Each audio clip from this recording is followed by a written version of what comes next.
The story begins with a girl who is engrossed in reading a book. She reflects, I have one talent.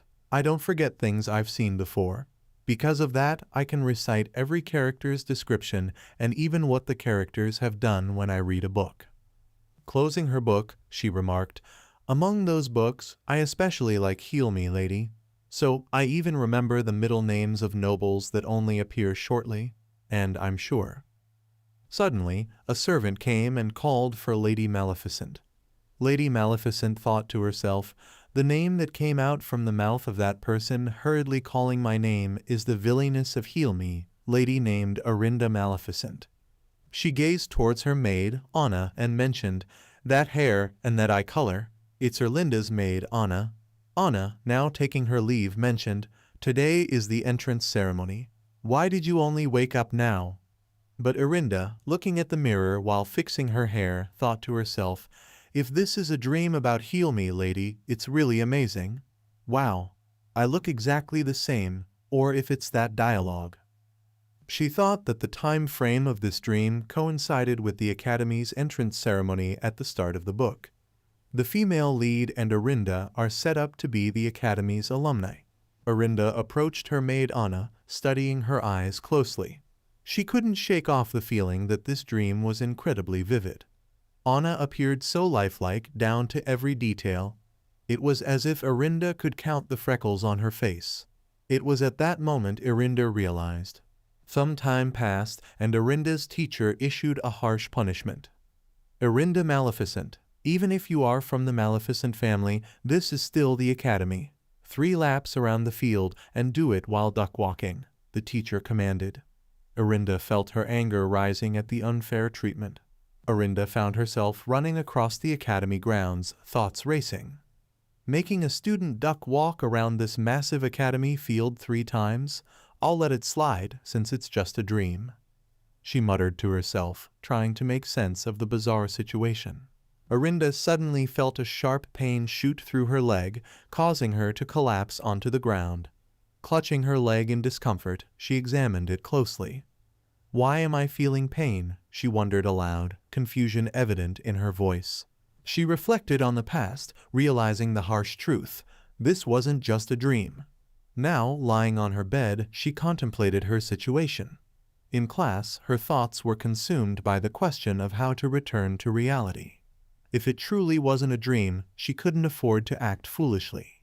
The stakes were higher now. She couldn't just think about herself. She had responsibilities to fulfill. After all, she wasn't just Orinda Maleficent anymore.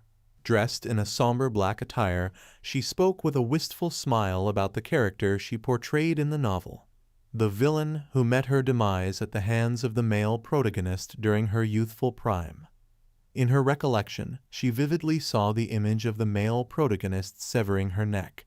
Contemplating her predicament, she weighed her options carefully.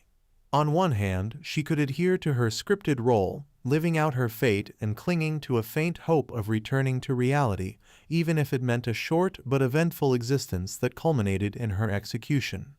On the other hand, she considered the possibility of deviating from the original narrative, seizing control of her destiny by captivating the attention of all the male characters and forging a path to a longer, albeit more stable, life. Startled by the interruption, she turned to see her teacher's stern gaze fixed upon her. With a sigh of resignation, she realized she had once again drifted from the lesson. Orinda Maleficent. The teacher's voice rang out, breaking through her thoughts. You're distracting yourself during class again. Leave immediately and return only after completing a lap of duck walking. Accepting her punishment, she rose from her seat and exited the classroom, preparing herself for the physical exertion that lay ahead. Collapsed on the floor, she felt the weight of her teacher's reprimand pressing down on her. Get out right now and return after a lap of duck walking. The words echoed in her mind, drowning out all other thoughts. No matter how much she pondered her situation, there seemed to be only one inevitable conclusion: death. Sometime later, Orinda stood before her mirror, contemplating her reflection. Of course, Orinda Maleficent is pretty, but... She paused, her thoughts drifting to Serena Eleanor, the female lead of the story. Compared to Serena, Orinda is nothing. Serena is kind, pure, and beautiful. If it weren't for the male lead, I would have taken her for myself. But I didn't even have a choice about it in the first place, Arinda mused, her gaze fixed on her reflection. The Maleficent family is the best duchy in the empire. To seize power, the imperial family had the crown prince and I engaged. That's something I can't change because it happened before I possessed this body. Unless it's a matter of treason, it's impossible to break the engagement, Arinda muttered bitterly. In the meantime, the crown prince had fallen in love with another woman. I couldn't even stop it. So there's no other way to go except to follow the original plot closely, if I'm going to die either way. This is the most reliable way. Of course, there are a few issues in the middle, Arinda mused to herself. Suddenly, Serena came and called Arinda's name, their gazes locking. Arinda couldn't help but think, one of them being that the Serena I met was too kind and charming. How am I supposed to be harassing such a child? Serena handed Arinda her book, mentioning that she had left it there. Arinda closed her eyes, resigned to her fate. There's nothing I can do about it, though. Like the Arinda of the original story, I have to cause harm to Serena. Later on, with the help of my family, I'll successfully cause trouble for Serena. Arinda's older brother, in particular, harbored unrequited love for Serena, persistently harassing her alongside Arinda. Serena, who was very likely to steal their daughter's fiancé and power, was predictably unwelcomed by the Maleficent family. However, since only Arinda was under the protection of the Imperials, the situation remained precarious. Arinda's father and others from the Maleficent family used her as a shield and committed countless evil acts against Serena. She didn't have a choice but to move on because she had to faithfully carry out the original plot. Arinda could only hope Serena would overcome all the hardships and have a happy ending. I'm sorry, Serena. It broke my heart to ruin you. And she left. The sinner who has committed evil acts against innocent citizens of the Empire, Arinda Maleficent. The Crown Prince wanted to end our engagement and execute me in return for harming his lover. My father and older brother, who'd been using me as a shield, abandoned me at the execution site. Arinda cast an evil gaze at Serena, who stopped looking at her.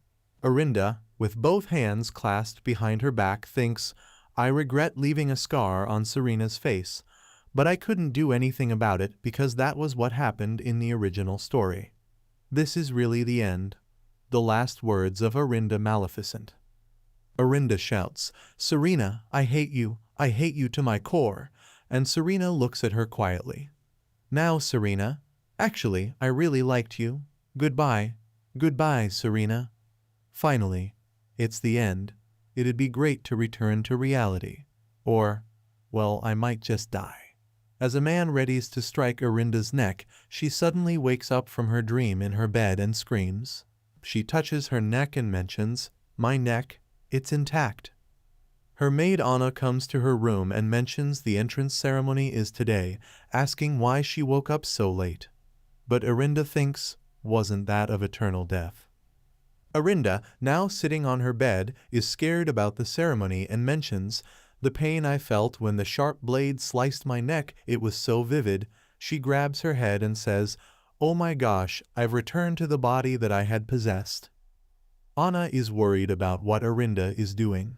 Arinda thinks to herself that no matter what, the price of living as a villain was a return to the past, so this time she'll take off the title of villain and live a normal life. Arinda contemplates that such an ending isn't all that bad either. All she's got to do is live her life quietly, right? Meanwhile, Serena is now with the prince at the ceremony, and she looks at Arinda, and they both lock eye contact. Arinda smiles and mentions, I don't have to harass Serena, so this way is certainly more advantageous. Arinda shows signs of anger as Noah Hensley von Edmund mentions he doesn't need 2 wives because Serena doesn't like it, and he leaves. She thinks to herself, are you crazy? You don't have a reason to execute me, but you're just going to anyway.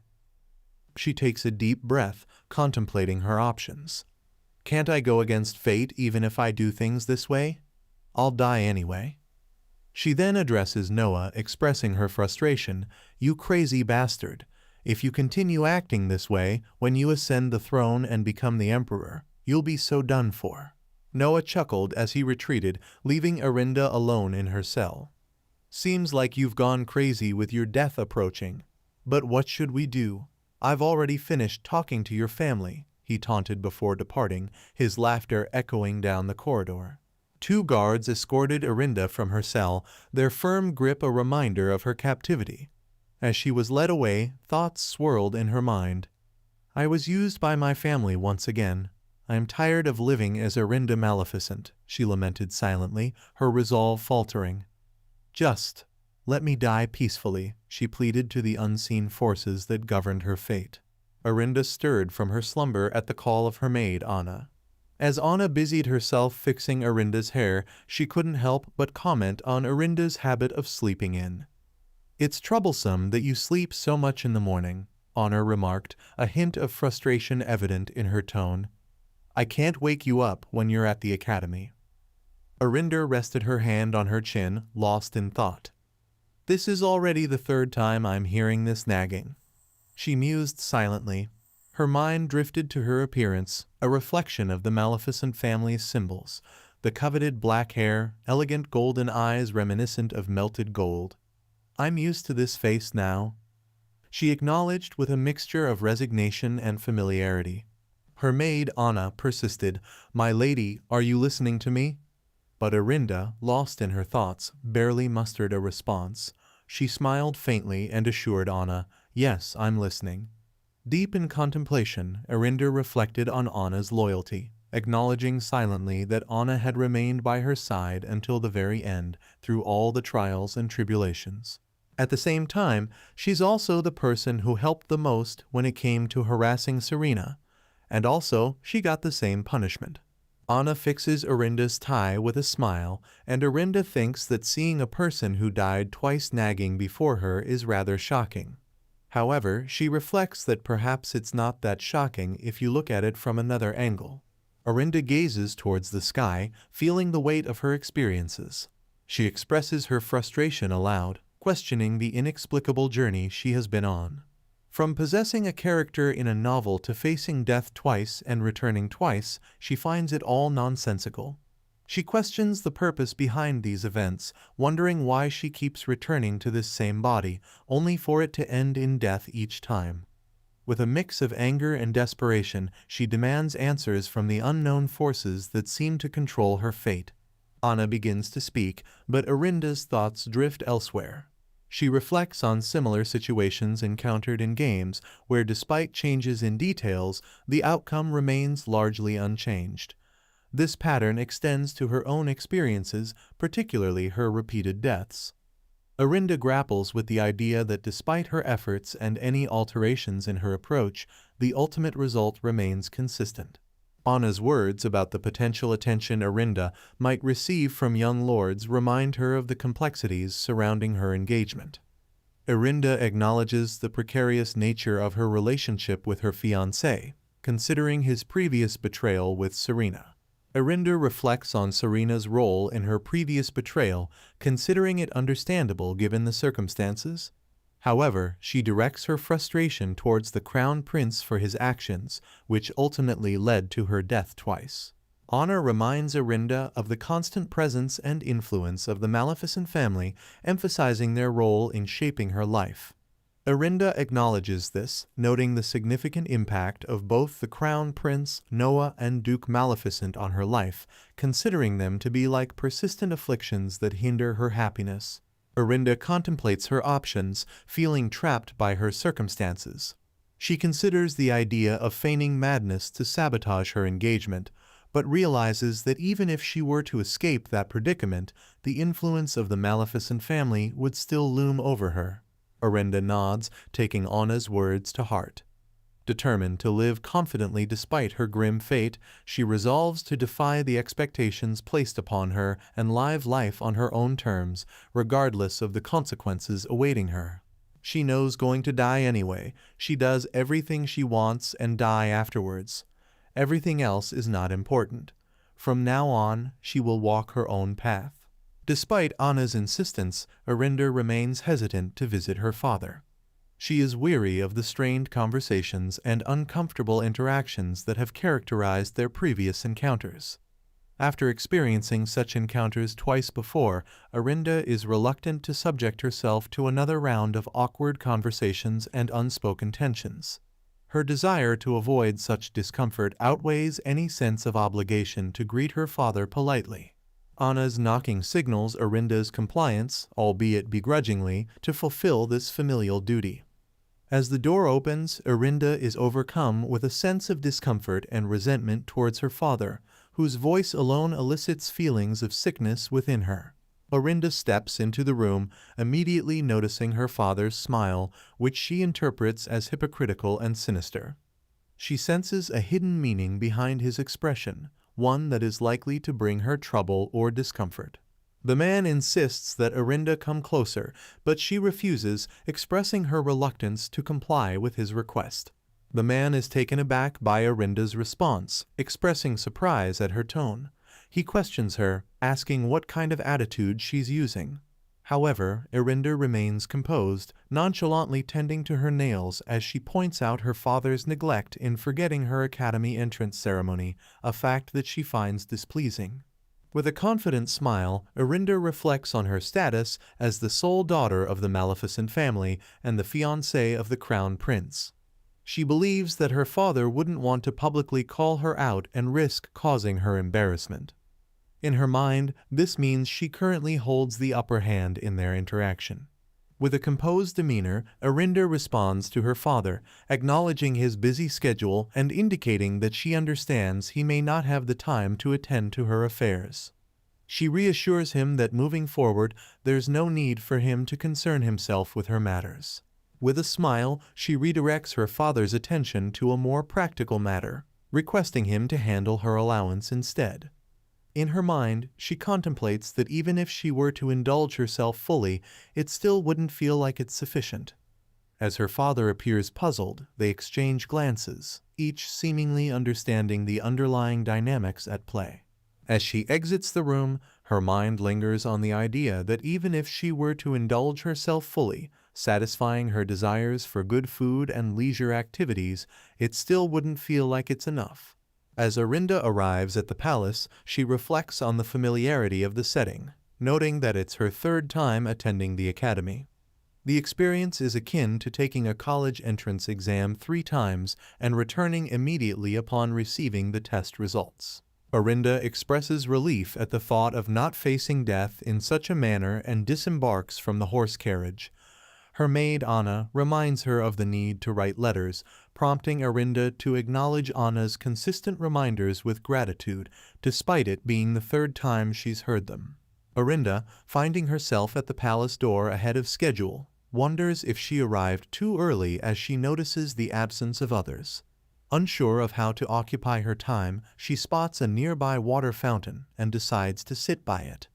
Reflecting on the location, she recalls the incident where she pushed Serena into the fountain. Arinda muses to herself, acknowledging that Serena may not have been as captivating in appearance during their past encounters. She reflects on the power of beauty, noting that despite the Crown Prince's charm and the attention he commands, he pales in comparison to Serena's allure. Contemplating further, Arinda considers the numerous admirers drawn to Serena and entertains the notion that her appeal extends beyond the realm of romantic attraction. Arinda, taken aback by the sudden touch on her shoulder, reacts with a startled shout.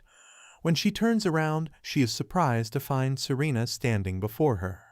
Serena, realizing she has startled Arinda, offers an apology for the interruption, expressing regret for any inconvenience caused. Arinda, contemplating Serena's presence, feels a sense of disorientation. She questions whether Serena typically arrived at the academy at this hour, recalling her role in the novel as the one who usually entered the banquet hall last. As she stammers in front of Serena, Arinda finds herself questioning her own character, feeling unsettled by this unexpected interaction. Arinda, realizing the insignificance of her past life as Arinda Maleficent from the novel, refocuses her attention on the present moment. She turns back to Serena and asks if there's something wrong. When Serena mentions her difficulty with directions and inquiries about the way to the banquet hall, Erinda responds gently, stating that she's unsure but offers to help Serena find her way. Erinda, feeling a mix of excitement and nervousness akin to meeting a favorite celebrity up close, responds to Serena, assuring her that she knows the way to the banquet hall. Serena observes the red ribbon adorning Erinda's attire and remarks on its color. Erinda confirms Serena's observation with a simple, "It seems so." Erinda moves closer to Serena and suggests, "Oh, it seems like we're both the same age.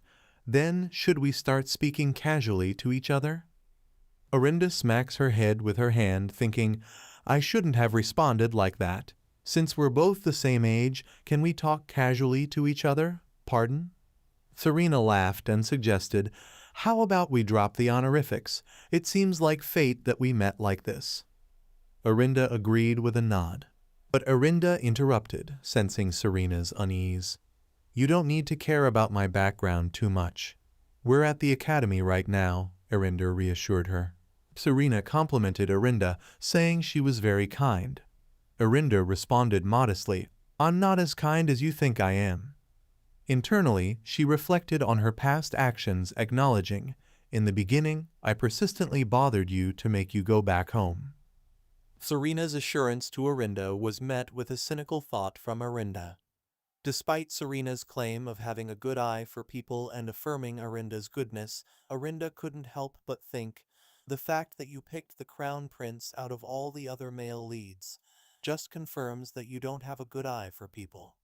Serena asked Erinda about her major, to which Erinda replied that she was studying magic.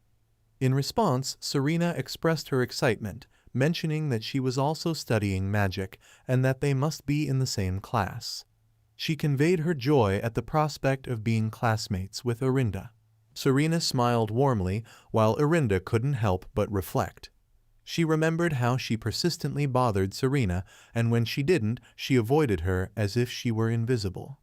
Now, knowing that they would be in the same class, Erinda found it unexpectedly pleasant. Erinda smiled in agreement with Serena's proposal.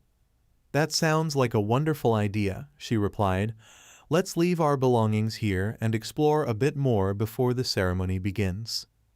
As Erinda reminisced about her past interactions with Serena, she couldn't help but feel a pang of regret. "In my second life, even without Serena involved, I still had an ill-fated destiny," she thought to herself. The memories of her previous actions weighed heavily on her mind, reminding her of the choices she once made. As Erinda reached out to touch the door, her thoughts were consumed by the present moment.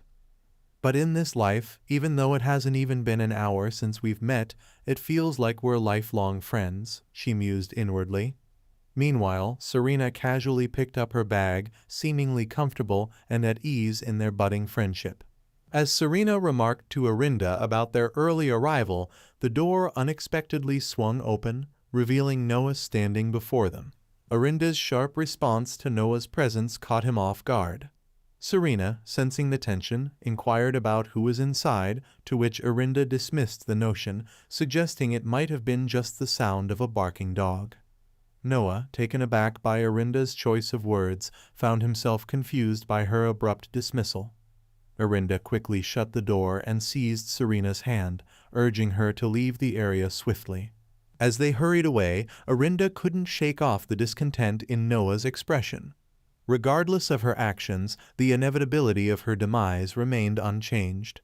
Until that fateful day arrived, she resolved to maintain her distance and project an air of arrogance, determined to assert her control over her own fate. As Serena admired the flower, Erinda sat nearby, her mind consumed by thoughts of separating Serena from Noah. She wrestled with the realization that, as an evil character, she may be powerless to alter the storyline. Despite her efforts, Serena's affection for the Crown Prince seemed inevitable. As Erinda contemplated her fate of repeatedly facing death and resurrection, Serena approached, sensing Erinda's distress. Erinda feigned nonchalance, replying to Serena's concern with a dismissive "nothing." Serena's words caught Erinda off guard. She had been trying to maintain a facade of composure, but Serena's perceptiveness saw through it. Orinda hesitated for a moment before responding, "It's nothing, really, just some thoughts running through my mind." However, she couldn't shake off the feeling that Serena's ability might reveal more than she wanted to share. Serena's ability to discern emotions added another layer of complexity to their interactions. Orinda couldn't help but wonder how much Serena could perceive about her true intentions. It was a reminder that despite her efforts to conceal her feelings, Serena might still have insights into her innermost thoughts and desires. This realization only heightened Orinda's unease about the situation and the potential consequences of her actions. Orinda accepted the flower with a smile, touched by Serena's kindness.